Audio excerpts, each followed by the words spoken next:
میں اس میں کافی چیزیں جو شروع میں ہم نے وہ کی ہیں نا اس کا انہوں نے جواب دیا جیسے یہ والا اعتقادات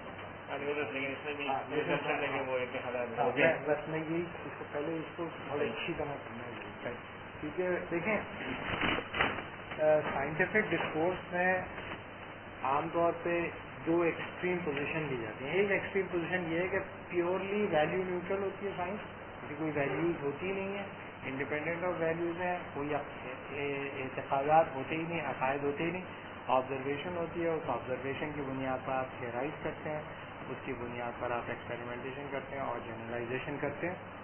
ایک ایکسٹریم پوزیشن یہ ہے, بالکل ایکسٹریم, جسے ہم پازیٹیوسٹک پوزیشن کہتے ہیں. یعنی کہ پازیٹیوزم اس وقت بھی یعنی کہ 21ویں صدی میں بھی ایک مضبوط ڈومین ہے تھیوریٹیکل فزکس کا بھی اور نان جو پریکٹیکل ڈومین ہے سائنسز کے, اس کے اندر بھی پازیٹیوزم ایک بڑا پاورفل ابھی بھی جو ہے ایک اسکول آف تھاٹ ہے. دوسری پوزیشن یہ ہے کہ آپ کہیں کہ دیکھیں بھائی جس طرح ریلیجن کی کچھ فنڈامنٹل اسمپشنز ہوتی ہیں اور فلاسفی کی ہوتی ہیں, کچھ میٹافزکس اسی طرح فلسفے سائنس کی بھی ہوتی ہے. تو انہوں نے اپنے آرٹیکل کے اندر ایک سیکشن کے اندر اعتقادات اور سائنس کو ڈسکس کیا ہے.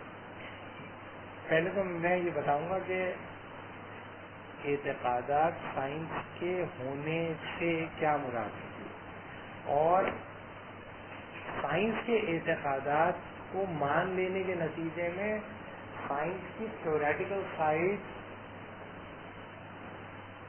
ویک نہیں ہوتی بلکہ اسٹرانگ کر دیتے ہیں.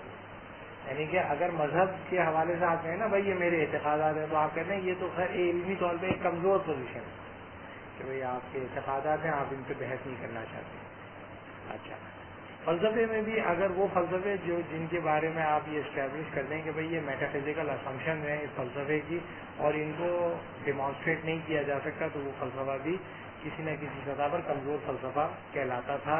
کم از کم ماڈرنزم کے دائرے میں تو وہ ایک کمزور فلسفہ کہلاتا تھا کہ بھئی آپ ایک ایسی فلسفیانہ اپروچ اختیار کیے ہوئے ہیں جس کی بنیادیں ایک ایسے مفروضے پہ قائم ہیں جسے نہ تو عقل کی بنیاد پہ ڈیمانسٹریٹ کیا جا سکتا ہے, نہ وجدان کی سطح پر, نہ کسی اور سطح پر, تو وہ ایک کمزور فلسفہ سمجھا جائے گا کم از کم ماڈرنزم کے حوالے سے. ہم ماڈرنزم کی بات اس لیے کر رہے ہیں کہ سائنس کی جو بہترین مینیفیسٹیشن ہوئی ہے جس فلوسافیکل ڈسپلن کے ساتھ کنسسٹنٹ ہے وہ ماڈرنزم کا ہی ڈسپلن ہے, اس لیے ہم یہ کہتے ہیں. لیکن سائنس کے اندر جب اعتقادات کی بات جو لوگ قبول بھی کرتے ہیں اس کے نتیجے میں سائنٹیفک ماڈل کی اسٹرینتھ بتاتے ہیں, ویکنیس نہیں بتاتے. تو یہ جو انہوں نے یہاں پہ مینشن کیا اس کی ویکنیس نہیں آئیڈینٹیفائی کرتا بلکہ اس کی اسٹرینتھ آئیڈینٹیفائی کرتا ہے.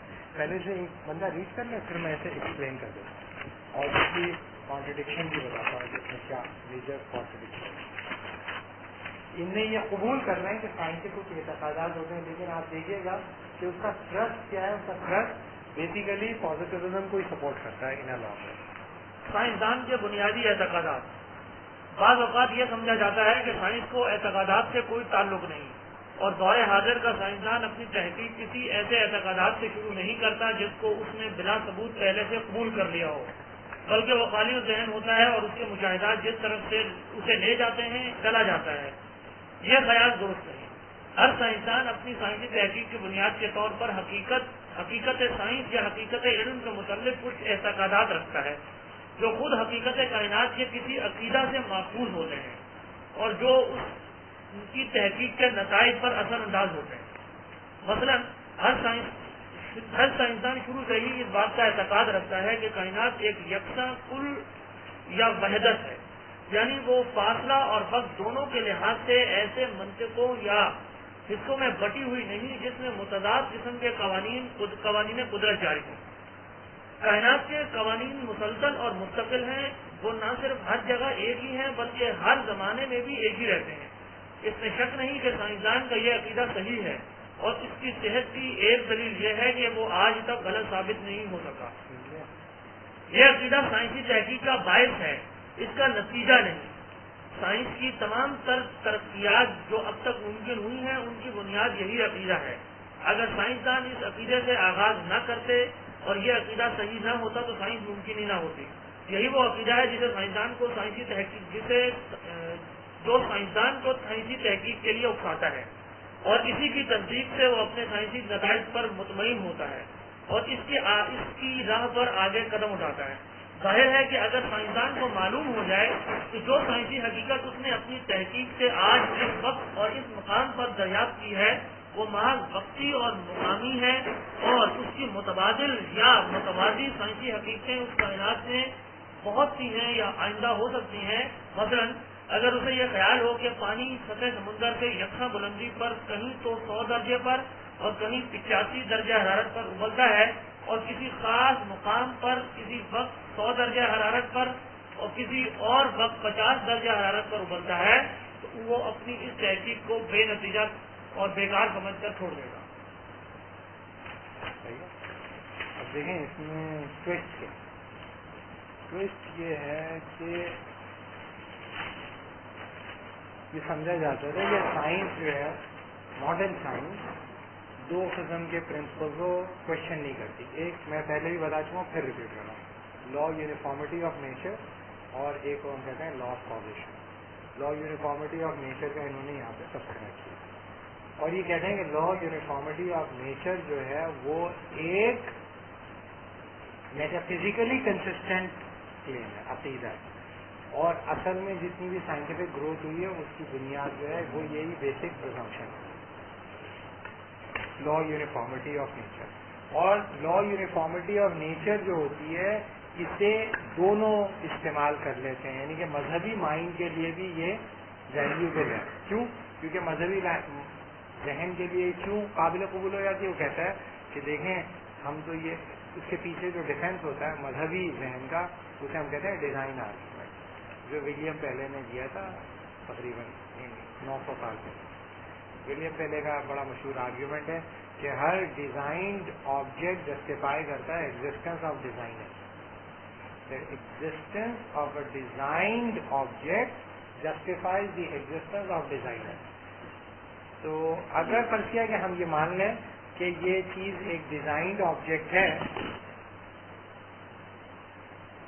اور اس کی ایگزسٹنس کو ہم سب دیکھ رہے ہیں، ایکسیسیبل ہے، تو ہم لوگ اس بات کو ماننے پہ تیار ہو جائیں گے کہ اس کا کوئی نہ کوئی ڈیزائنر ہوگا۔ The existence of a designed object justifies the existence of a designer, and if we accept that this world is a designed world, that means that there must be a designer of this designed world, and that designer is God۔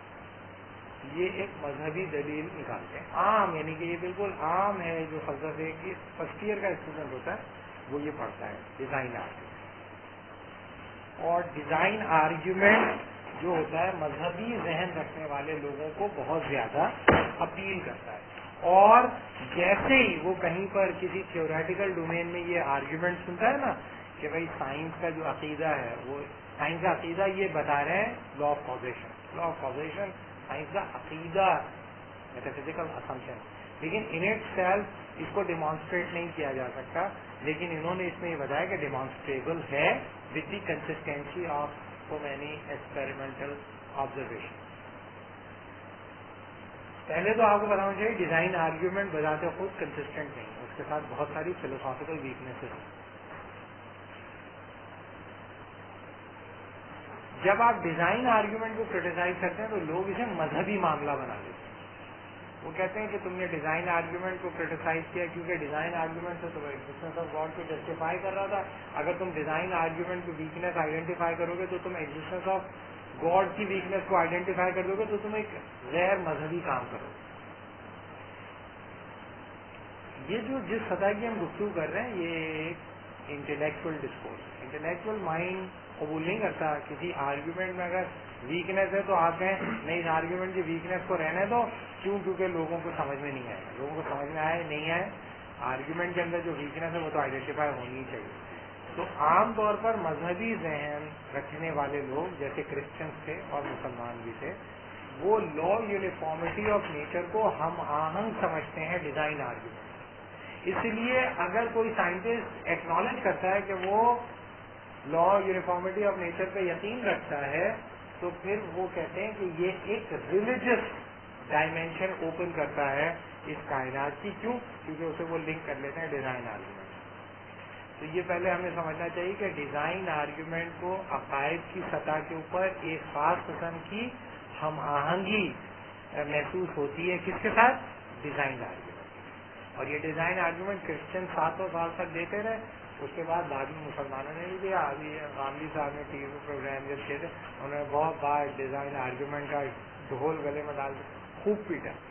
حالانکہ 17ویں صدی میں can't نے اس کی دھجیاں لکھے اس argument, design argument, ontological argument, cosmological argument, problem of evil argument, جتنے بھی آرگیومنٹ دیے جاتے تھے نا ایگزسٹنس آف گاڈ کے, ان سب کو کرٹیسائز. لیکن وہ ہمارے لیے ابھی ریلیونٹ نہیں. ریلیونٹ ہمارے لیے ڈیزائن آرگیومنٹ ہے کیونکہ لا یونیفارمٹی آف نیچر سے وہ کنسسٹنٹ ہے.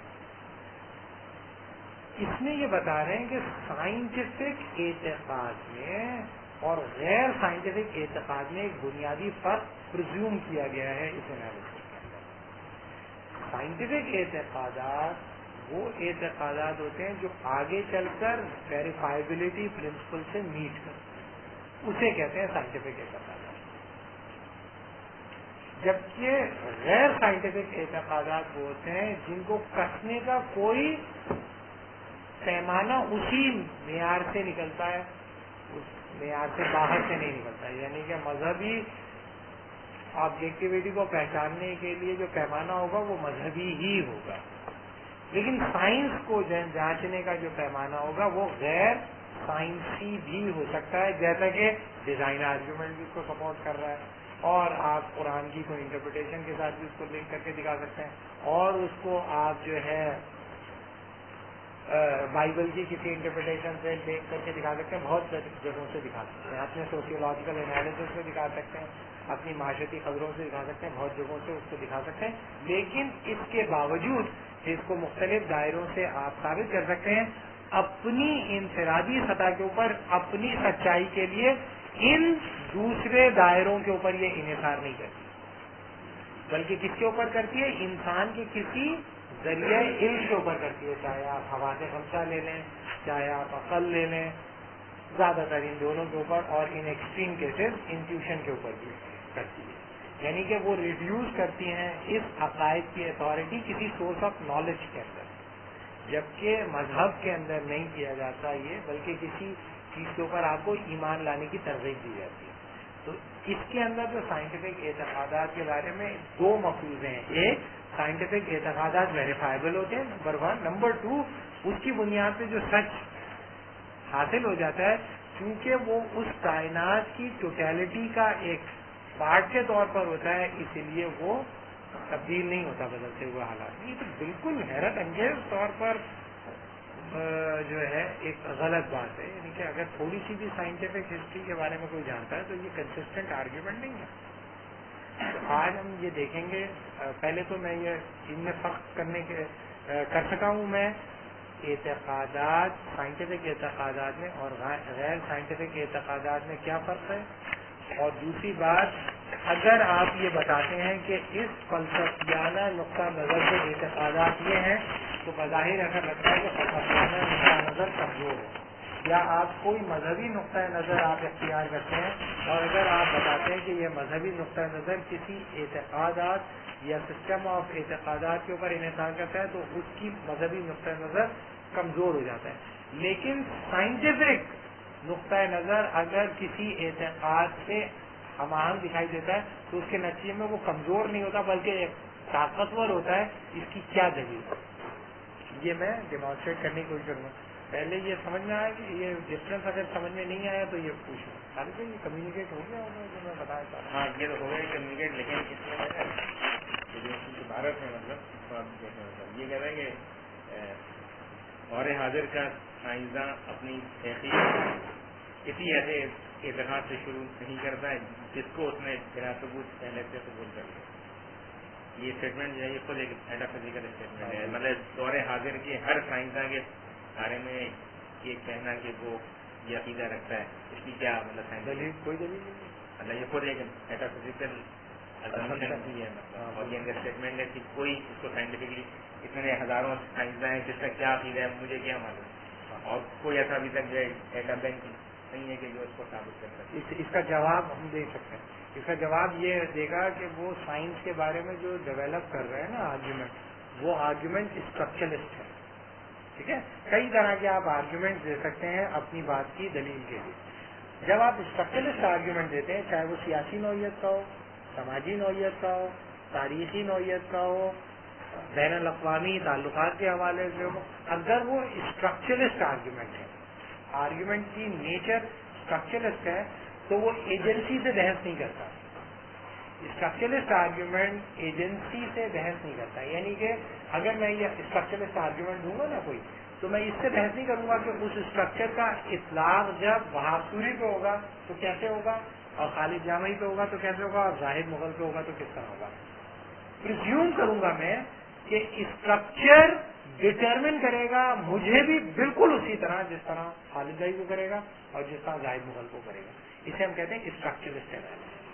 اسٹرکچرلسٹ انالیسس یا فنکشنلسٹ انالیسس سوسیولوجی میں بہت زیادہ استعمال ہوتا تھا, انٹرنیشنل ریلیشنس میں بے انتہا استعمال ہوتا ہے, پولیٹیکل تھیوری میں استعمال ہوتا ہے, اسٹیٹ تھیوری میں استعمال ہوتا ہے, نیشنلزم یا نیشنلسٹ تھیوریز کے اندر استعمال ہوتا ہے, کلیکٹیوزم کی جتنی بھی تھیوریز ہیں. اگر اکنامکس میں استعمال ہوتا ہے. اگر اسٹرکچرلسٹ آرگیومنٹ آپ ڈیولپ کر رہے ہیں تو اس میں آپ اس طرح کی سویپنگ اسٹیٹمنٹ پاس کر سکتے ہیں, وہ پاس کرتے ہیں. یہ سائنس کے اسٹرکچرلسٹ انالیسس میں چونکہ ہے تو وہ یہ کہتا ہے کہ سائنس کا اسٹرکچر مجبور کرتا ہے اس انڈیویجول کو, جب وہ اس اسٹرکچرلسٹ انالیسس کے اندر آ جائے گا تو وہ اسٹرکچر اس سے بہت کچھ ایسا کروا دے گا جو وہ عام حالات میں نہیں کرتا. جیسے ایک ڈاکٹر, جب ایک فزیشین ہے, جب بحیثیت ہے ڈاکٹر آپ اس سے پوچھیں گے کہ بھئی یہ آدمی بچ جائے گا یا نہیں بچ جائے گا, ہے نا, تو ڈاکٹر کلیئرلی بتاتا ہے نہیں بچے گا, ہے نا. کس بنیاد پہ وہ کہتا ہے, ڈاکٹر کس بنیاد پہ یہ فیصلہ کرتا ہے؟ اپنی اسٹرکچرلسٹ نالج کی بنیاد پہ, کہ اس کا یہ خیال ہے کہ اگر اس قسم کا ٹوٹل آرگن فیلئر کا پرابلم آ گیا ہے بندے کو, اب یہ نہیں بچے گا. یہ کس بنیاد پہ وہ کہتا ہے؟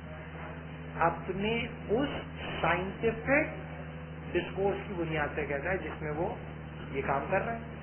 لیکن اگر آپ اس سے کہیں اچھا بھائی تو کیا تم خدا ہو یا نہیں ہو, وہ کہتا نہیں میں خدا تو نہیں ہوں, ہو سکتا ہے بچ جائے. لیکن آپ نے اپنی زندگی میں کیا دیکھا نہیں ہے کہ جیسے جیسے وہ سائنٹیفک ڈومین میں زیادہ اندر اس کی ایروگینس بڑھتی جاتی ہے. دیکھا ہے, اس کا مطلب ہے ڈکٹیٹ کرتا ہے نا سائنٹیفک ماڈل اس کو بہت کچھ کرنے پہ مجبور کرتا چلا جاتا ہے. میں یہ نہیں کہہ رہا وہ غلط کر رہا ہے, نہیں کہہ رہا, میں کہہ رہا ہوں کہ وہ اسٹرکچر بتا دیتا ہے کہ جس طرح انسانی جسم اور انسانی جسم کی کیپیسٹی کو ہم سمجھ سکتے ہیں اس میڈیکل سائنسز کے اسٹرکچر کے اندر رکھتے ہوئے, اس کی بنیاد پر ہم یہ کہہ سکتے ہیں کہ اس کا سروائیول ممکن نہیں ہے. اب سروائیو کر جاتا ہے نہیں کر جاتا یہ عقائد کی بنیاد ہے, ہو سکتا ہے اللہ نے اس کو زندگی دے یا نہیں دے, میں کیا کر سکتا ہوں, میں تو اسے بتا ہی سکتا ہوں.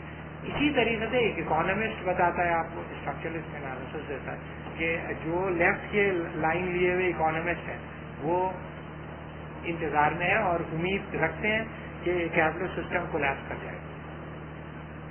جو رائٹ کے ہیں وہ کہتے ہیں کہ نہیں کرے گا کولیپس, ہے نا.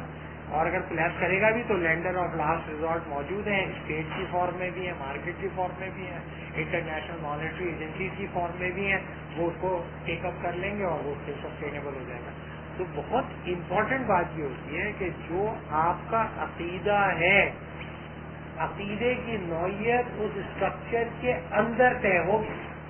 اس اسٹرکچر سے باہر نکلے گا وہ عقیدہ بے معنی ہو جائے گا. یعنی کہ جب ایک ڈاکٹر کی اپنی اولاد کا مسئلہ ہوگا تو اسے اگر یہ پتا بھی ہے کہ یہ نہیں بچے گا تب بھی وہ ہر ممکن کوشش کرے گا نا اس کو بچانے کی. یہی کہے گا نہیں آپ ان کو گھر لے جائیں اور کھلائیں پلائیں اور ٹھیک ہے یہ مر جائیں تو مر جائیں, کیا کر سکتے ہیں, بچانے کی آخری وقت تک کوشش کرے. اور اگر اسے پتا چلے کہ یہ اس کے اندر اس کا علاج نہیں ہو سکتا, میڈیسن کے اندر یا ایلوپیتھک میڈیسن میں حکیم کے پاس ہو سکتا ہے یا کویکس کے پاس, جس کے پاس بھی وہ جائے گا نا, لیکن اس کے لیے اس اسٹرکچر سے باہر نکلنا پڑے گا نا. اسے جب اس اسٹرکچر سے باہر نکلے گا تو اس اسٹرکچر کی آبجیکٹیوٹی, اس اسٹرکچر کے پیمانے اور اس اسٹرکچر کے ٹروتھ اور فالسٹی کے جو پیکیج وہ سب تبدیل ہو جائے گا. تو ایک پہلی بات اچھی طرح سمجھ لیں کہ جب آپ کسی بھی ٹیکسٹ کو پڑھیں, کسی بھی آرگیومنٹ کو پڑھیں, تو آپ کو یہ دیکھنا پڑے گا کہ یہ آرگیومنٹ اسٹرکچرسٹ کر رہا ہے یا نان اسٹرکچرسٹ کر رہا ہے. اگر اسٹرکچرسٹ آرگیومنٹ ہے تو پھر ایجنسی سے بحث نہیں کرے گا. یعنی کہ دنیا میں کہیں پر بھی کوئی بھی انسان جیسے ہی سائنٹیفک ڈومین میں انٹر ہوگا, سائنٹیفک اسٹرکچر اس کے مائنڈ کو اسٹرکچر کرے گا, اس کی آبزرویشن کو اسٹرکچر کرے گا, اس کے انالیسس کو اسٹرکچر کرے گا اور ڈٹرمن کرے گا اپنے پیرامیٹرز کے اندر کس کو, تھاٹ آف این انڈیویجول. یہ بات سمجھ آ گئی؟ اس میں کوئی شک ہے یا کسی کو اعتراض ہو تو ہم بات کر سکتے ہیں. نان اسٹرکچرسٹ انالیسس بھی ہو سکتے ہیں. ٹھیک ہے,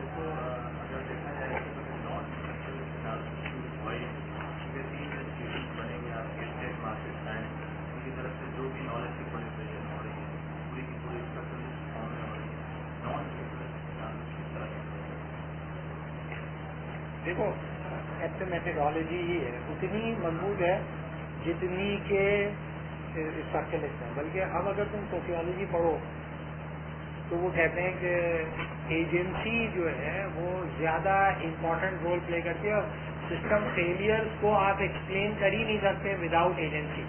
without the role of agency can not explain system failure.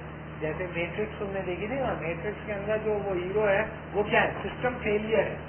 یعنی کہ اوریکل نے جو طے کیے ہیں رول ان کو وائلیٹ کر کے سروائو کر سکتا ہے اوریکل کے اندر. یہی ہے نا چیزیں اس کا. یعنی کہ there is a system that has been determined, the rule has been determined, the oracle has decided all the possibilities, but there is one individual who can transcend the command of oracle and he is working independently, independent of the. اور system failure یہی ہے کہ وہ system کے اندر ہے لیکن system اس کو کچھ نہیں کر سکتا. کرسچینٹی کے پاس اس کی دلیل نکالتے ہیں وہ حضرت عیسیٰ سے. حضرت عیسیٰ جو ہے اسی سسٹم کے اندر ہے, ساری دنیا جو ہے اس اوریجنل سن کے اندر ہے, لیکن وہ آدمی سسٹم سے باہر ہے, وہ اوریجنل سن سے باہر ہے, لیکن وہ پورا کا پورا سن دھو کے اپنے نکل جاتا ہے. سسٹم فیلئر جسٹیفائی ہوتی ہے. مارٹن لوتھر کا مجھے نہیں پتا تم کس کانٹیکٹ میں کہہ رہا ہو, لیکن ابھی میں صرف اتنی بات بتا رہا ہوں کہ حضرت عیسیٰ اس دنیا اور اس دنیا کے بیچ میں ایکولی اسٹریکٹ کر سکتے ہیں جبکہ دوسرا آدمی نہیں کر سکتا. صحیح ہے نا. تو سسٹم وہاں پہ فیل ہوگا کہ تمہاری لمٹ کہاں ہے. اس دنیا کو گورن کرنے والوں کی لمٹ اس دنیا کے اندر ہے نا, اس دنیا سے باہر تو وہ نہیں جا سکتے. تو جتنے بھی تمہارے اسٹرکچرسٹ انالیسس ہوں گے حضرت عیسیٰ کے حوالے سے وہ اس ورلڈ اسپیسیفک ہی ہوں گے نا, اگر تم غیر مذہبی انالیسس کرو گے حضرت عیسیٰ کا.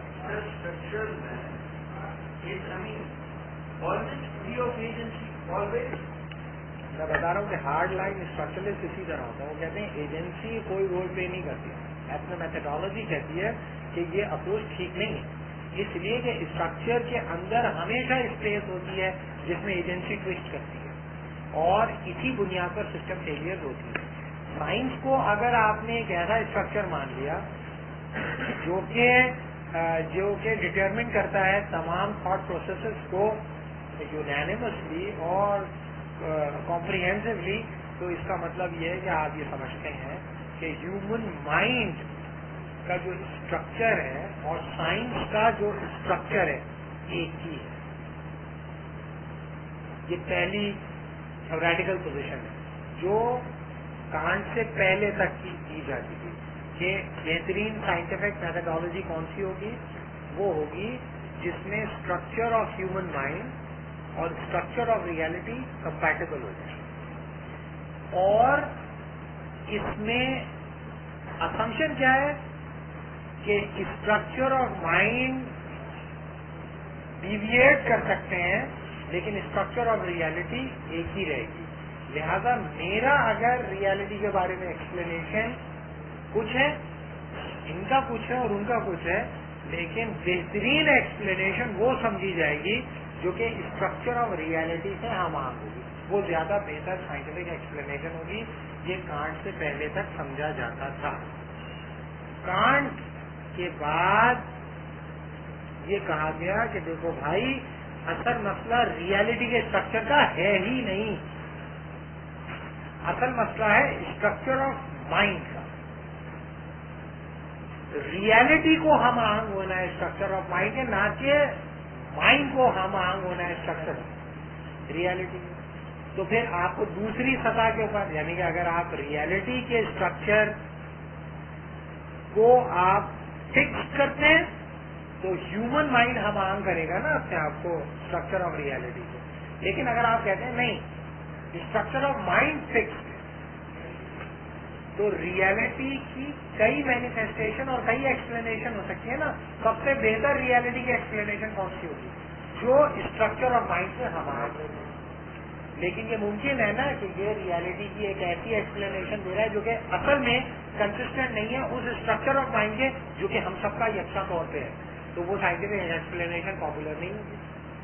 لیکن اگر اس نے ایک ایسی سائنٹیفک ایکسپلینیشن دی اس ایکسٹرنل ریالٹی کی جو کہ کنسسٹنٹ ہے اس اسٹرکچر آف مائنڈ کے جو ہم سب انسانوں کے اور ہمارے آئندہ آنے والے وقتوں کے انسانوں کے اور ہمارے پیچھے زمانے کے انسانوں کے اسٹرکچر آف مائنڈ سے ہم آ گئے, تو وہ آج کے مسائل کو بھی حل کرنے کی صلاحیت رکھے گی, آئندہ آنے والے وقتوں کے کو بھی حل کرنے کی کوشش کرے گا, اور ماضی کے بھی وہ مسائل جو اس کو ہم حل نہیں کر سکے ان کو حل کرنے کی قابل ہو جائے گی. تو دونوں میں سے ایک سطح پر تو آپ کو اسٹرکچر کو فکس کرنا پڑے گا, ادھر the structure of the reality اور the structure of the mind. یہ بات سمجھ آ گئی؟ اب میں تیسری بات کروں گا اس کے ساتھ. یہ دو سمجھ آ گئی. بفور کینٹین میکینزم جو سائنٹیفک تھا کہ your mind should conform the structure of reality and those explanation which are consistent with the external آف ایکسٹرنل ریالٹی, those scientific explanation will be considered as authentic, sophisticated, well profound, well thought, grounded theories only. Can't onward can't نے کہا بھائی دیکھو reality میں کوئی structure نہیں ہے, تم دیتے ہو اسٹرکچر ریالٹی کو. اچھا تو اس کا مطلب یہ ہے کہ چائنیز سویلائزیشن بھی ریالٹی کو ایک اسٹرکچر دے رہی ہے اور کیا کہتے ہیں ایجپشین سویلائزیشن بھی دے رہی ہے اور ویسٹرن سویلائزیشن بھی دے رہی ہے. لیکن جو دنیا ہے اس کے لیے چائنیز سویلائزیشن کو فالو کرنا مشکل ہو رہا ہے اور ویسٹرن سویلائزیشن کو فالو کرنا آسان ہو رہا ہے. اس کا مطلب کیا ہے؟ اس کا مطلب کیا ہے کہ جو سائنٹیفک ریسرچ ہو رہی ہے وہ کنفارمٹی کس کے لیول پر پیش کر رہی ہے؟ اسٹرکچر آف دا مائنڈ کے پلین پر. اور وہ اسٹرکچر آف مائنڈ کہاں پر ہے؟ سب کے پاس ہے, لیکن اس کو چونکہ ریئلائز ویسٹرن مائنڈ کر رہا ہے, اس لیے سب لوگ ویسٹرن مائنڈ کے نتیجے میں حاصل ہونے والی سائنٹیفک ڈیولپمنٹ کو اگر فالو کریں گے تو ان کی انٹلیکچوئل تھرسٹ, ان کی سائنٹیفک نالج, ان کی سائنٹیفک انڈرسٹینڈنگ کی جو ارج ہے سیٹسفائی ہوگی. سو اٹ مینس کہ if you are following the path of the western civilization and not following the pattern of Chinese civilization or Egyptian civilization, what does it mean? It means that your mind is more consistent with the mind process or the mental process of Western civilization, not that of Chinese civilization. بات سمجھ آ رہی ہے؟ اس طرح civilization superiority justify ہوتی ہے by presuming the Kantian mechanism that it is not the reality which bear its own structure in itself, it is the structure of the mind which is structuring this reality. اور اگر تمہیں western life style consistent لگ رہا ہے تو اس کا مطلب ہے کہ western mind he real structure of mind کو ریپرزینٹ کرتا ہے, لہذا تم فالو کرو اس کو. اس میں مطلب کہ جو کنسسٹنسی آپ کو نظر آ رہی ہے وہ تو اس لیے نظر آ رہی ہے کہ جو ایجوکیشن سسٹم ہے وہ وہی ہے جو کہ مغرب کا ہے.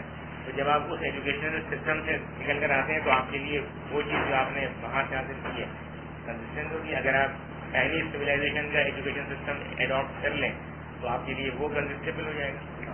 امپورٹنٹ بات یہ کہ وہ کہہ رہا ہے کہ چائنیز بھی فالو نہیں کر رہا نا, جیسے آپ حسین نظر کو دیکھیں اور یہ برنرڈ لوئس کو دیکھیں, برنارڈ لوئس کی جو واٹ وینٹ رانگ ہے اس کے اندر وہ یہی بتایا ہے نہیں فالو کر رہے ہیں نا، چائنیز کو نہیں فالو کر رہے ہیں آپ کے برابر میں چائنا بیٹھا ہوا ہے، آپ کو چائنیز نہیں آتی، 5000 ایئرس کی سویلائزیشن ہے، 5000 سال کی.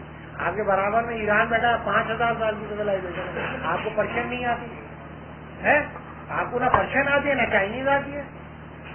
آپ کے برابر انڈیا بیٹھا ہے، 5000 سال کی سویلائزیشن میں سنسکرت ہے، آپ کو سنسکرت بھی نہیں آتی. کیوں نہیں آتی؟ اس لیے نہیں آتی کہ ضرورت نہیں ہے اس کی. آپ کہتے ہیں وہ چائنیز کون سا پڑھ رہا ہے؟ چائنیز وہ بھی تو جا کے بیٹھا ہوا ہارورڈ میں، کوکو یاما اور وہ یہ وینگ زو سب وہاں جا کے بیٹھ رہے ہیں. اور جو ایرانی ہے وہ کیا کر رہے ہیں؟ وہ سارے وہاں جا کے گڈامر کے ساتھ بیٹھ کر سوچے نہیں لڑا رہے. اور یہ جو ہے انڈینس ہیں انہوں نے تو بالکل برباد کر کے رکھ دیا پوری سویلائزیشن. تو جو طوطی بول رہی ہے وہ تو ویسٹرن سویلائزیشن کی بول رہی ہے. چائنیز بھی اپنے آپ کو ریڈیفائن کر رہے ہیں، ایجپشن تو ختم ہو گئے، بہرحال ایرانی بھی اپنے آپ کو ریڈیفائن کر رہے ہیں. اور یہ جو ہے بدھسٹ اور انڈینس یہ بھی اپنے آپ کو ریڈیفائن کر رہے ہیں. اس لیے اب تیسری پوزیشن یہ ہے کہ ایک گروپ یہ کہتا ہے نہ تو اسٹرکچر آف مائنڈ فکس ہے اور نہ اسٹرکچر آف ریالٹی فکس ہے، کچھ بھی نہیں ہے، سب ریلیٹو ہے، نہ تو یہ ہے نہ یہ. تو تمہیں کوئی حق نہیں پہنچتا کہ تم جبر کرو کہ یہ اسٹرکچر کو قبول ہو. یہ پوسٹ ماڈرن پوزیشن جو یہ کہتی ہے کہ بھائی نہ تو فکس ہے ریالٹی کا اسٹرکچر اور نہ فکس ہے مائنڈ کا اسٹرکچر، دونوں کنٹینجنٹ ہے، دونوں کنٹینجنٹ ہیں. لہذا آپ کے پاس کوئی دلیل نہیں کہ آپ یہ کہیں کہ سائنٹیفک موڈ آف لائف جو تم اختیار کر رہے ہو وہ scientific mode of life superior ہے ان موڈ آف لائف سے جو کہ non scientific mode of life ہے. صحیح ہے. اس میں انارکک تھیوری آف سائنس بھی انوالو ہے جو کہ اس کی ہے فیئر آربینڈ کی. اس کا ایک آئیڈیا ہے انکمنشوربلٹی. میں کوئی پوسٹ ماڈرن فلاسفر نہیں بتا رہا، سائنٹسٹ ہی بتا رہا ہوں، فیئر آربینڈ، جس کا ابھی میں بتاؤں گا انکمنشوربلٹی کا آئیڈیا جو کہ اس آرگیومنٹ کی نفی کرے گا.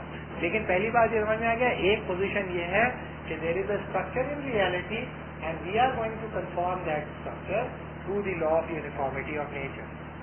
There is a structure of mind and we are going to impose this structure of mind upon reality through the mechanism of Kantian transcendental idealism. There is another position that there is no fixed structure of this reality, there is no fixed structure of mind, even then we try to understand this reality. Whatever understanding we are developing about this reality, that is contingent or انکمنشوربل ہے. انکمنشوربل کا مطلب یہ کہ یہ تم نہیں بتا سکتے کہ scientific way of life necessarily superior ہے non scientific way of life سے. کیوں؟ کیونکہ اس کے اعتقادات بالکل ڈفرینٹ ہے، اس کی میٹافزیکل اسمپشن بالکل ڈفرینٹ ہے، اور سائنٹیفک ماڈل کے اسپیسیفک ماڈل کی میٹافزیکل اسمپشن بالکل ڈفرینٹ ہے. جب اسمپشن بھی ڈفرینٹ ہے تو کمپیریٹیو انالیسس نہیں ہو سکتا. یہ فیئر آربینڈ کا آرگیومنٹ ہے، کون کا آرگیومنٹ ہے، لیکٹاش کا آرگیومنٹ ہے کہ آپ کمپیریٹیو انالیسس کی بنیاد پہ کریں گے کہ کچھ کامن ہو مجھ میں اور تم میں، تو پھر تم میرا اپنا کمپیریزن. مگر میری فوٹنگ سے بالکل ڈفرینٹ ہے، تمہاری فوٹنگ ڈفرینٹ ہے، تو تم یہ کر سکتے ہو کہ دعوت دے سکتے ہو کہ تم کہو میرے ساتھ آ جاؤ یا میں تمہارے ساتھ چلا جاؤں.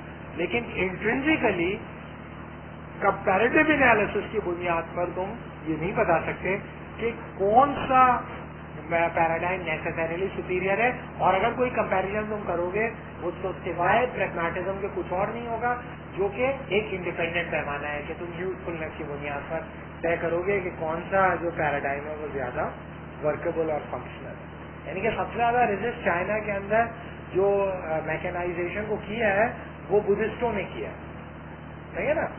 وہ نہیں وہ اڈاپٹ کرنا چاہتے وہ لائف اسٹائل، یعنی کہ انڈسٹریل بیسڈ لائف اسٹائل اختیار کرنے کو ریزسٹ کیا ہوا.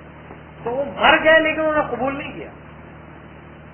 تو اے جے آر یہ کہتا ہے کہ بھائی 3 آپشنز ہیں تمہارے پاس کنٹمپریری سائنٹیفک انڈسٹریل کمپلیکس کے مقابلے پر 3 آپشنز تمہارے پاس ہیں. ایک کہ تم اس کو کمپلیٹلی ریزسٹ کرو ہر سطح کے اوپر، علم کی سطح کے اوپر بھی،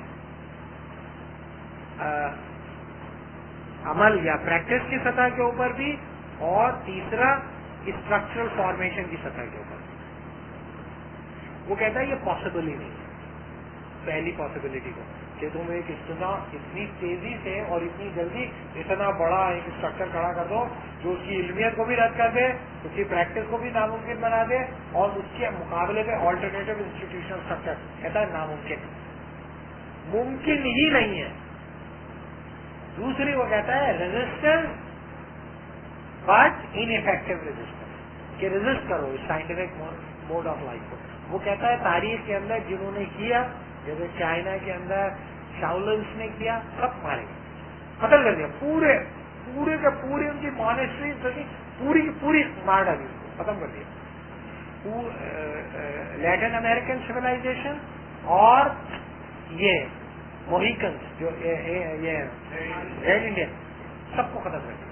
انفیکٹو ہوگی تو سب مر جائیں گے. اور تیسری آپشن یہ ہے کہ voluntarily mechanism of grafting. Voluntary mechanism یہ کہ سلیکٹ کرتے جاؤ، اچھا بھائی ہم یہ استعمال کر لیتے ہیں، یہ چھوڑ دیتے ہیں، یہ لے لیتے ہیں، یہ لے لیتے ہیں، یہ لے لیتے ہیں، یہ لیتے ہیں، اور آہستہ آہستہ. لیکن یہ کہ یہ بھی in a long run complete transformation کو لیڈ کرے گا. تو ویلیوز جو ہیں وہ تو ڈوم ہے، وہ تو ختم ہو ہی جائیں گی تمہاری. نان سائنٹیفک ویلیوز سروائیو نہیں کر سکتی. تو سائنس اپنے ساتھ اسٹرکچرز لے کے آتی ہے، علمیت بھی لے کے آتی ہے، ویلیوز بھی لے کے آتی ہے. یہ نہیں ہو سکتا کہ تم ویلیوز کو تبدیل کرو. جیسے میں ایگزامپل دیتا ہوں، آرٹ کی ایگزامپل دیتا ہوں.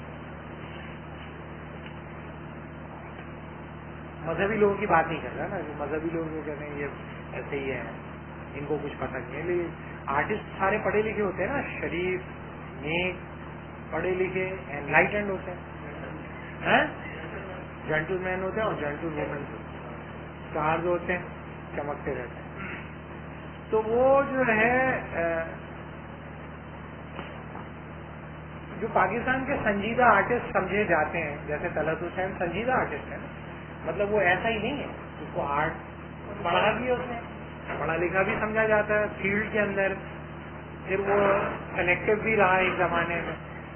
اب وہ کہتا ہے کہ دیکھیں جی، جسے آپ کہتے تھے ڈراما، وہ بن گیا ہے کمرشل ڈراما. اور کہتا ہے مجھے یہ بتائیے، آنیسٹلی اس نے کہا مجھے بتائیے کون سی چیز نان کمرشل ہے کنٹمپرری آرٹ کے ڈومین کے اندر، یہ بتا دیجیے مجھے. اس کو ایک آدمی کرٹیسائز کر رہا تھا، تو لباس تو اس کا چلتا ہے نا، بیوقوف آدمی تو نہیں ہے. تو اس نے کہا کہ دیکھیں جی ہم لوگ کوئی بڑے شریف لوگ نہیں ہیں، ہم لوگ بھی اسی طرح دھندا کر رہے ہیں. یہ اور بات ہے کچھ لوگ اس دھندے کو بڑا سمجھتے ہیں، عوام کی خدمت کر رہے ہیں یہ وہ، لیکن یہ سب دھندا ہی ہے. یہ اس نے کہا. اب آپ دیکھیں کہ آپ ایک ایسی چیز بنا رہے ہیں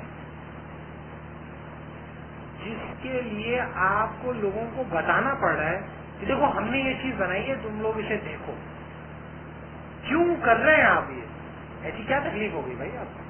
صبح صبح تم اٹھ کے آ جاتے ہو، کبھی اپنے منہ پہ کچھ لگا لیتے ہو، کبھی کوئی وگ پہن لیتے ہو، کبھی کیسا بال کر لیتے ہو، کبھی کیسے بال کر لیتے ہو، کبھی اسکرپٹ کو رٹتے ہو، پھر جا کے بولتے ہو، پھر وہ سب پورا ڈرامہ بن جاتا ہے. پھر تم اس کی ایڈورٹائزمنٹ کرتے ہو کہ بھائی یہ ڈرامہ آپ لوگ دیکھیں اللہ کے واسطے. اور ڈرامہ خود کا خود چل رہا ہے ٹی وی پہ، ٹی وی کھول رہے ہیں، پھر بھی لوگ نہیں کھول رہے. کیوں؟ ایسا کیوں ہو رہا ہے؟ ایسے ہی تو نہیں ہو رہا نا. پوری اسٹرکچرسٹ ایکسپلینیشن ہے. اصل میں وہ کیا بیچ رہا ہے؟ کیا وہ ڈرامہ بیچ رہا ہے؟ ڈرامہ نہیں بیچ رہا. اصل میں وہ بیچ رہا ہے پروڈکٹ. اصل میں وہ بیچ رہا ہے یہ پانی، یہ موبائل فون، یہ چیزیں، یہ بیچ رہا ہے. اس کے لیے ڈرامہ بن رہا ہے. یہ جو ہر آدمی آرٹسٹ بن رہا ہے، آرٹ کی خدمت کے لیے پین لے رہا ہے، بھیٹ اٹھا رہا ہے، جا کے فٹنس کلب کے اندر عورتیں جو ہے وہ اسکمس پی رہی ہیں، واک کر رہی ہیں، یو نو واٹ آئی مین، وہ مشین استعمال کر رہی ہیں، ایروبیکس کی مشینیں استعمال کر رہی ہیں. یہ سب کیوں کر رہے ہیں یہ لوگ ان پروڈکٹس کو بیچنے کے لیے کر رہے ہیں.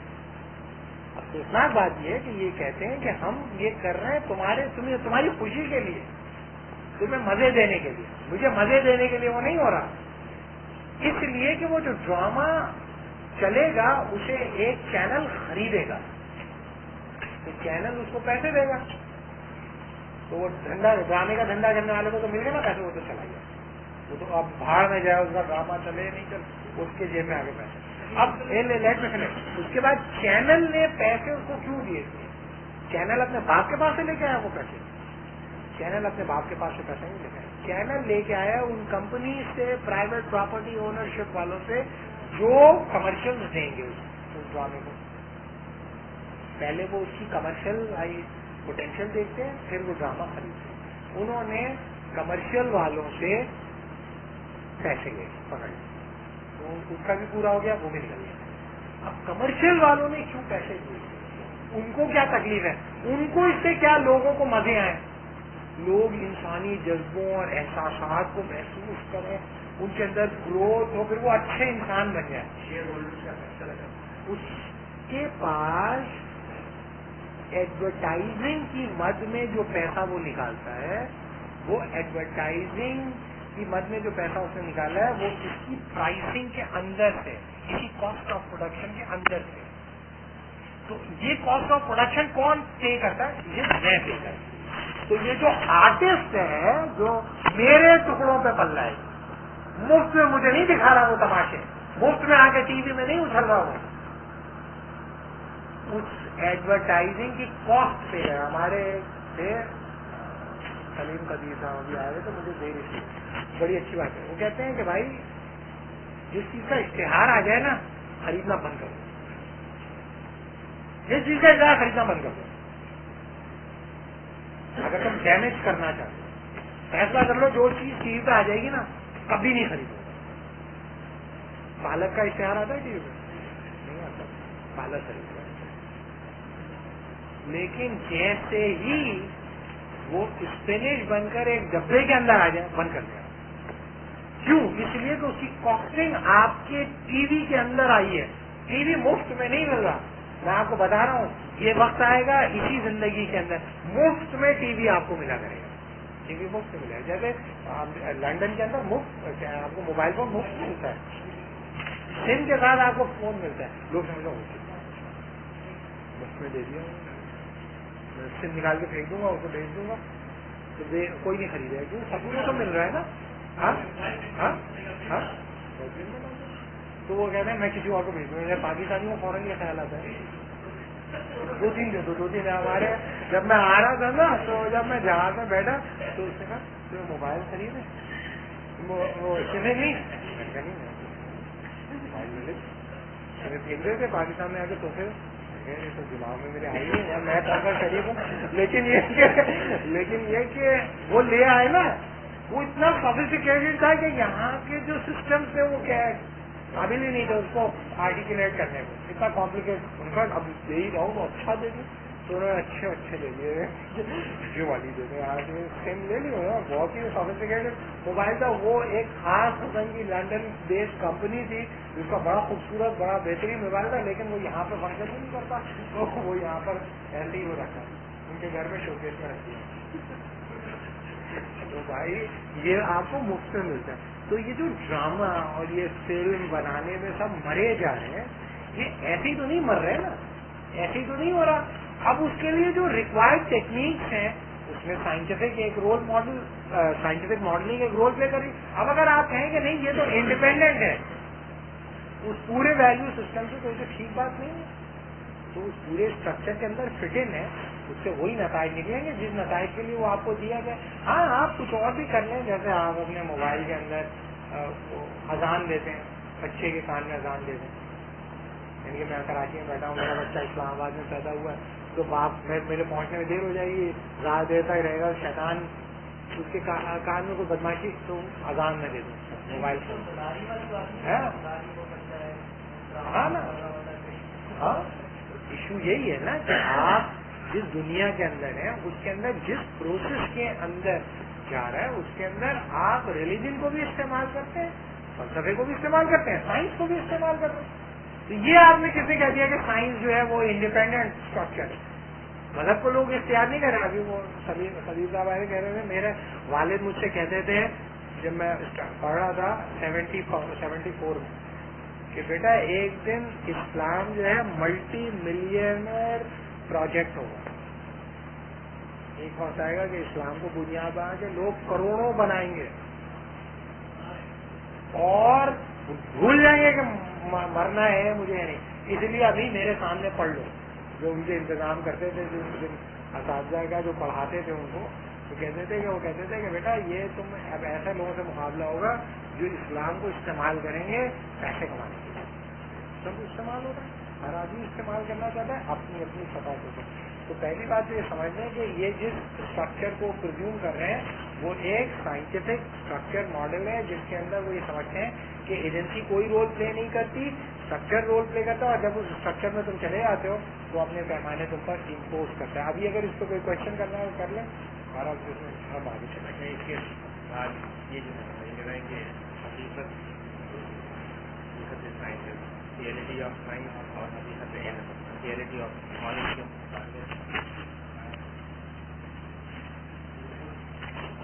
کائنات ریئلٹی آف کاسموس کے نتیجے سے ماحول ہو. ٹھیک ہے, مسئلہ یہ میں بتا رہا ہوں نا, بڑا وہ ہے یہ, یعنی کہ ڈسیونگ قسم کا. ایک طرف وہ یہ کہتے ہیں کہ سائنٹیفک جو سائنٹسٹ جو عقائد رکھتا ہے وہ اس میں کسی دوسرے کائنات کے بارے میں جو عقائد ہیں وہ کسی حقیقت سے اخذ کرتا ہے. اگر وہ اخذ کرتا ہے تو اس کے بعد سائنٹسٹ ان عقائد کے ساتھ کیا کرتا ہے. بہت امپورٹنٹ بات ہے کہ سائنٹسٹ ان عقائد کو ویریفائبل بنا دیتا ہے, اور جو ویریفائبل ہو جاتے ہیں ان کو ہم سائنٹیفک عقائد کے طور پر قبول کر لیتے ہیں, اور جو ویریفائبل نہیں ہوتے ان کو سائنٹیفک عقائد کے دائرے سے باہر نکال دیتے ہیں. یہ ٹھیک بات نہیں ہے. بہت ساری ایسی چیزیں جو کہ ویریفائبل ہو گئی اس کے باوجود دائرے سے باہر نکل گئی, اور بہت ساری ایسی چیزیں جو ویریفائبل نہیں ہو سکی اس کے باوجود سائنٹیفک ماڈل کا حصہ رہیں. یہ بالکل ٹھیک بات نہیں ہے کہ جو ویریفائبل ہو جاتا ہے اس کو رکھ لیا جاتا ہے اور جو ویریفائبل نہیں ہوتا اس کو دائرے سے باہر نکال دیا جاتا ہے. ایسا نیسیسریلی فنکشن نہیں ہوتا. ہمیشہ سائنس فالسیفائبل بھی ہوتے ہیں, اور بعد میں یہ پتا چلا کہ کیا واقعی تم اس قابل بھی ہو کہ فالسیفائی کر سکو, تو وہ کہتا ہے فالسیفائی کرنے کے قابل بھی نہیں ہو. سائنٹیفک تھیئری کو تم فالسیفائی کر سکتے ہو, اسٹرکچر کو تھوڑی فالسیفائی کر سکتے ہو. دیکھیں, جب کہا جاتا تھا کہ کائنات سورج کے گرد گھومتی ہے یا زمین سورج کے گرد گھومتی ہے, یا دوسری تھیوری یہ تھی سورج زمین کے گرد گھومتا ہے, تو آپ کہتے ہیں یہ heliocentric theory claim that earth is moving around سن.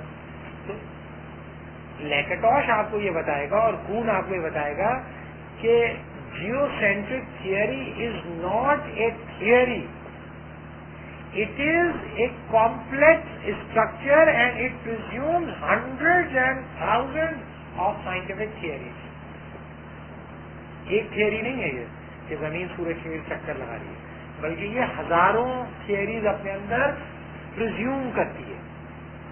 جب کوپرنیکس نے کہا کہ زمین سورج کے گرد گھومتی ہے تو اسے ایک تھیوری کے طور پہ لیا گیا.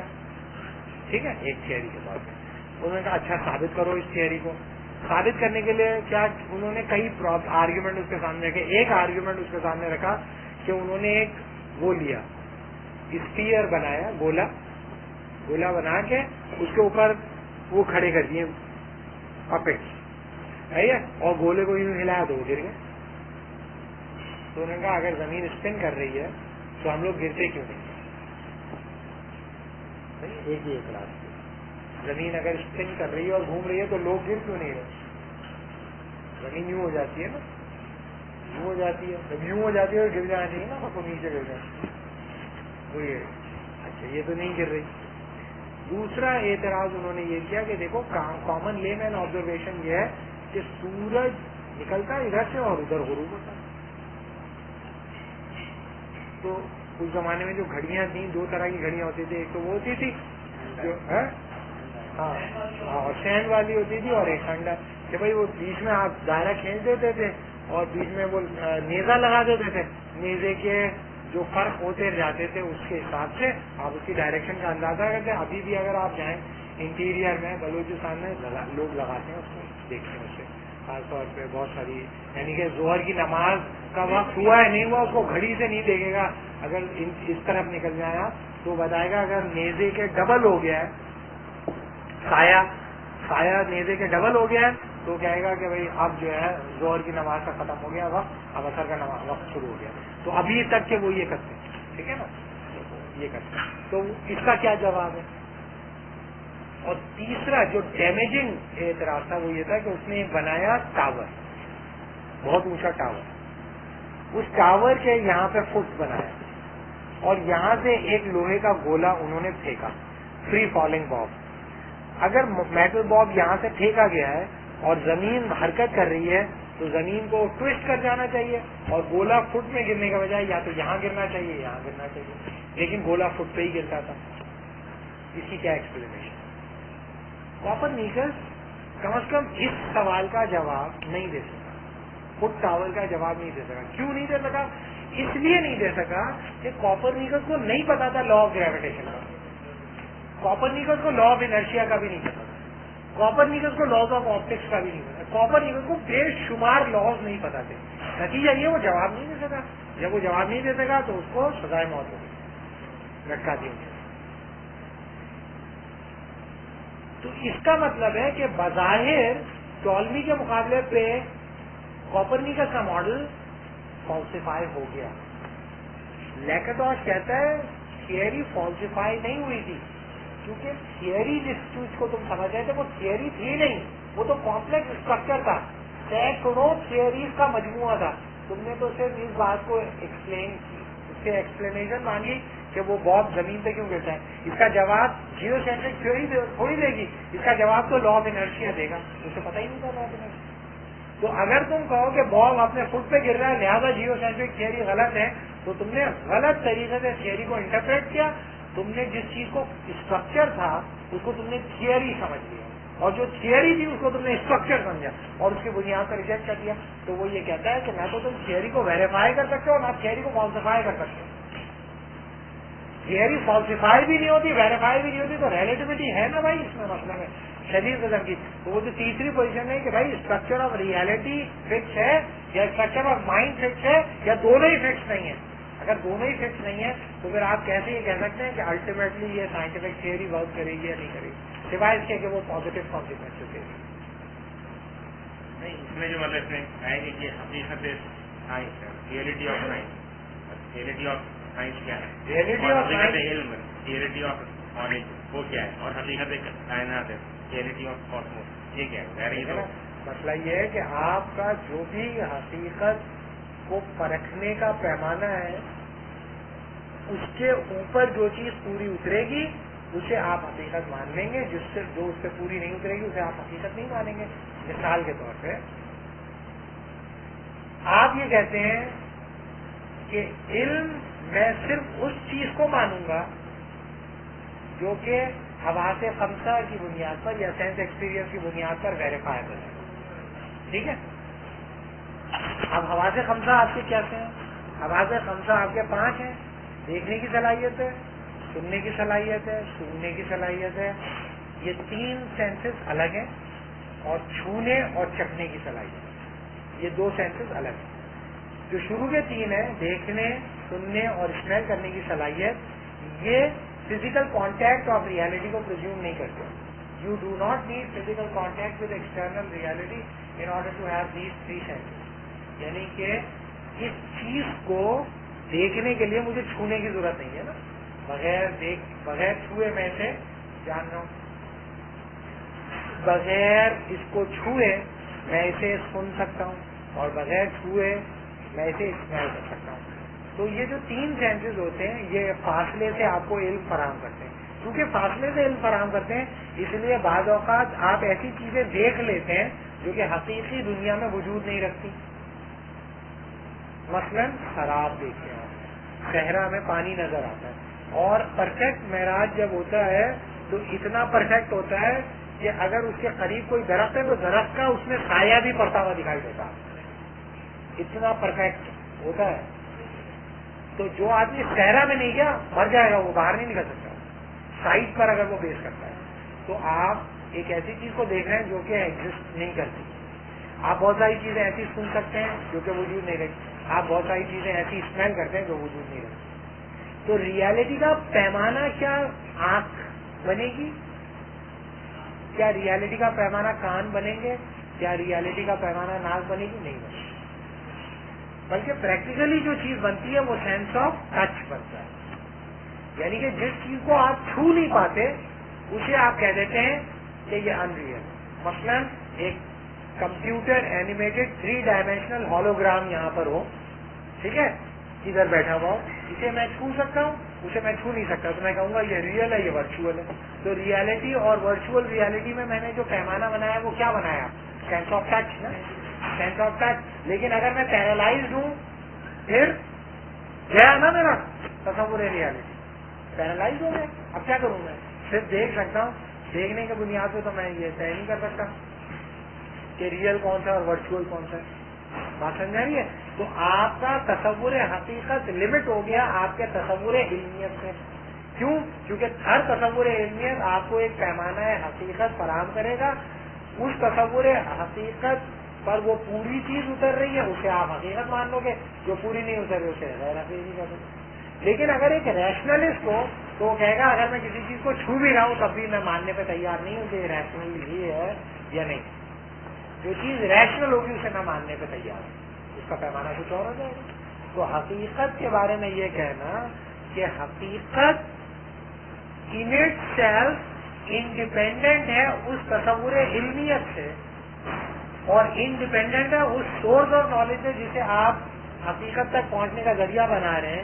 تو اس کا مطلب یہ ہے کہ آپ یہ سمجھتے ہیں کہ حقیقت ایک الگ چیز ہے، علم ایک الگ چیز ہے اور سائنسی علم ایک الگ چیز ہے. بھائی ان تینوں کا بیرر کون ہے؟ حقیقت کو کون پہچانتا ہے؟ مائنڈ. علم کا بیرر کون ہے؟ مائنڈ. اور سائنٹیفک علم کا بیرر کون ہے؟ مائنڈ. تینوں ہی تو مائنڈ ہے. تو اس کا مطلب ہے کہ حقیقت کی ڈائمینشن کا تعین وہ مائنڈ ہی کرے گا نا کہ وہ کس ذریعہ علم کو علم مانتا ہے، کس چیز کو وہ حقیقی علم مانتا ہے اور کس چیز کو وہ غیر حقیقی علم مانتا ہے، کس چیز کو وہ سائنٹیفک مانتا ہے اور کس چیز کو نان سائنٹیفک مانتا ہے. بہت سارے ایسی سائنٹیفک تھیئریز ہیں جسے دنیا میں دوسرے لوگ سائنٹیفک نہیں مانتے. جیسے اگر تم پاپر کی کریٹک پڑھو لیفٹسٹوں کے اوپر، وہ کہتا ہے کہ یہ سارے کے سارے برطانیہ اور جرمنی میں سوشیولوجسٹ جو تھے اتنے انفلوئنس ہوئے مارکس سے کہ وہ سمجھتے تھے کہ مارکس کا ہسٹوریکل مٹیریلزم سائنٹیفک ہے. تو وہ بتاتا ہے کہ there is a difference between scientific production and properties and Marxist analysis is not scientific because it is property. تو سائنس کے یعنی کہ پاپیرین ماڈل کے اندر سائنٹیفک ماڈل نہیں ہے، مارکس کا سوڈو سائنٹیفک ہے. دنیا میں سارے لوگ یہاں تم سائیکالوجسٹ کے پاس جاؤ، سب سے پہلے تم پر جو ماڈل اپلائی کرتے ہیں سائیکو ڈائنامک ماڈل اپلائی کر دیتے ہیں فرائڈ کا یا نیو فرائڈ کا. کیا تمہارے خیال میں سائیکالوجی کے اندر اسے سائنٹیفک سمجھا جاتا ہے؟ نان سائنٹیفک ہے، سوڈو سائنٹیفک کہتے ہیں. ایڈلرین ماڈل کو بھی اور فرائڈین ماڈل کو بھی سوڈو سائنٹیفک کہتے ہیں. تو یہ کہنا یہ سائنسی علم کوئی فکس چیز ہے اور حقیقی علم کوئی فکس چیز ہے اور کائنات کی حقیقت کوئی الگ چیز ہے، یہ ڈپینڈ فکس چیز ہے، یہ سب ڈٹرمن ہوتے ہیں آپ کے پیمانہ حقیقت سے، آپ کے پیمانہ علمیت سے اور آپ کے پیمانہ تعلق جو کہ حقیقت اور علم کے درمیان ہے، آنٹولوجی اور ایپسٹمولوجی کے درمیان. یہ میں سمجھا پا رہا ہوں آپ کو کمیونیکیٹ ہوا.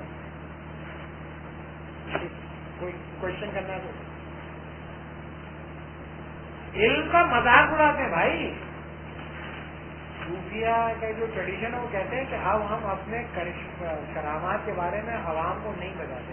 یہ کرامات کے بارے میں بتانے کے نتیجے میں ان کا علم مضبوط نہیں بلکہ کمزور ہوتا ہے. ضروری نہیں، مناسب نہیں ہوتا. بات سمجھا رہی ہے؟ تو اب اگر آپ اس کے پاس جو علم ہے اسے آپ کہتے ہیں علم نہیں ایسی مذاق. لیکن سائنٹیفک جو کرشمہ ہوگا اسے آپ کرشمہ مان لیتے.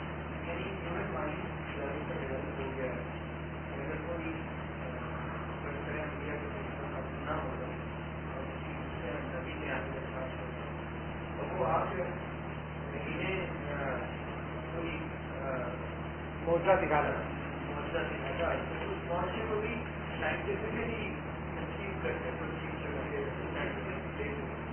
ابھی بھی کر رہے ہیں بہت سارے موجود سائنٹیفکلی ایکسپلین نہیں، لیکن اس میں جو میرا سوال ہے وہاں وہ یہ ہے کہ اس میں تو مطلب اس پر بالکل جنرل نہیں ہے نا، مطلب یعنی کیا یہ پاسبل ہے کہ دنیا کے تمام سائنسداں جو ہے مطلب ان کا حقیقت سائنس، حقیقت کائنات کا یہ بھی عقیدہ اور ان سب یہ بھی science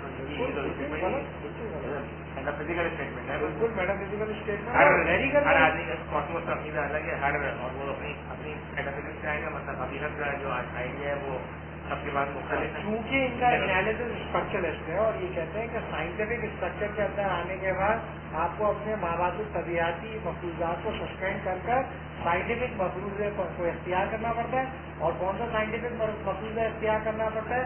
law uniformity of nature and law of causation, جس کی بنیاد پر مختلف نوع خیال رکھنے والے اور مختلف نوع میٹافزکس کے حامل افراد جب سائنٹیفک ماڈل میں آتے ہیں ان کی طرح کیے جاتے ہیں. یہ ان کا خیال ہے. اس لیے وہ کہتے ہیں کہ وہ یہ سمجھتے ہیں کہ سائنٹیفک ماڈلنگ کا جو فریم ورک ہے وہ پازیٹیوسٹ ہے، یعنی کہ سائنس اس بات سے بحث ہی نہیں کرتی کہ کیا ہونا چاہیے، سائنس صرف اس سوال سے بحث کرتی ہے کہ کیا ہے. ہم یہ بتانے کی کوشش کر رہے ہیں اگر تم اسی سوال کو لے لو کہ سائنس بحث کرتی ہے اس سوال سے کہ کیا ہے، تب بھی اس کے نتیجے میں کم از کم 3 بڑے دائرے پر تم بحث کر سکتے ہو. ایک یہ کہ کیا کائنات کا اسٹرکچر فکس ہے اور تمہارا مائنڈ اس سے ہم آہنگ ہونے کی کوشش کر رہا ہے، یا دوسری پوزیشن تمہارے مائنڈ کا اسٹرکچر فکس ہے اور تم کائنات کے اوپر اس کا اطلاق کر رہے ہو، یا اسٹرکچر نہ کائنات کے اندر ہے نہ تمہارے مائنڈ کے اندر ہے. تو اس کے نتیجے میں تینوں کے نتیجے میں کسی نہ کسی ویلیو اسٹرکچر کو تو تمہیں انکارپوریٹ کرنا پڑے گا. تو یہ کہنا کہ سائنٹیفک ماڈل نیسیسریلی ویلیو بالکل ٹھیک بات ہے. دوسرے کا مطلب پازیٹیوسٹ جو مطلب اسٹرکچر ہے تو خود میٹافزیکل پوزیشن ہے نا. جب آپ یہ کہہ رہے ہیں کہ بھائی سب جو ہے مطلب یہ کائنات یونیفارم ہے اور یہ ہے، تو یہ تو خود ایک میٹافزیکلزم ہے. اور میں نے یہ بھی بتانے کی کوشش کی ہے کہ کیوں اتنی جلدی اس کو حلق سے اتار لیتے ہیں.